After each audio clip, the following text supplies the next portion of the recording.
अस्सलाम वालेकुम नाज़रीन। कॉमन सवाल आ रहा है कमेंट्स के अंदर कि कोई अच्छा सा तेल बताएं जो बालों को ये गिरने को रोके, दरमियान में टूटने से बचाए और दो शाखा बालों को या वक्त से पहले जो सफ़ेद हो रहे होते हैं उनको रोके। नाज़रीन, मैं आपको आज बालों की एक टोटका बताने जा रहा हूँ जिस पे आप अमल करें और बाल आपके रुक भी जाएंगे, टूटना भी बंद हो जाएंगे और दो शाखा भी नहीं होंगे, वक्त से पहले सफ़ेद भी नहीं होंगे और बल्कि घने और मजबूत हो जाएंगे।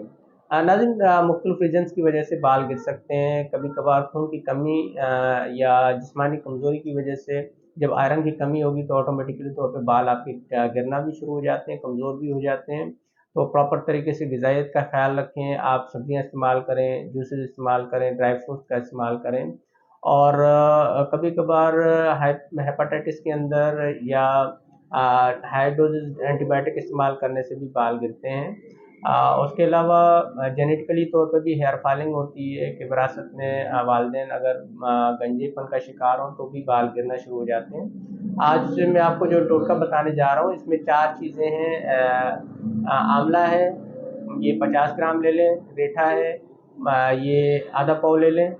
शिकाकाई है, ये 50 ग्राम ले लें। और रतन जोत, ये 50 ग्राम ले लें। रेठे को आप तोड़ के इसका छिलका उतार के वो इस्तेमाल करना है। चारों चीज़ों को आप 4 गिलास पानी में भिगो दें, कम से कम 12 घंटे तक आप भिगो के रख दें और 12 घंटे के बाद इसको हल्की आंच पे पकने दें।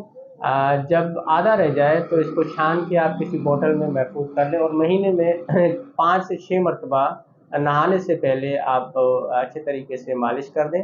ये बालों के अंदर पेनिट्रेट करेगा, उनकी जो हेयर फॉलिंग होगी, जो दरमियान में टूटते हैं या वक्त से पहले सफ़ेद होते हैं या आपके दोशा का बाल हो जाते हैं तो उसको रोकेगा और बाल मज़ीद घने भी होंगे, मजबूत भी होंगे और आपको लगेगा कि वाकई इसका फ़ायदा फ़ौरन 2-3 मरतबा इस्तेमाल करने से आना शुरू हो जाएगा। नाज़रीन, अपना अपनी फैमिली का ख्याल रखें। कोई भी चीज़ मालूमात लेनी हो तो कमेंट्स करें, इंशाल्लाह कोशिश होगी कि उस पर वीडियो बनाएं। अल्लाह हाफ़िज़।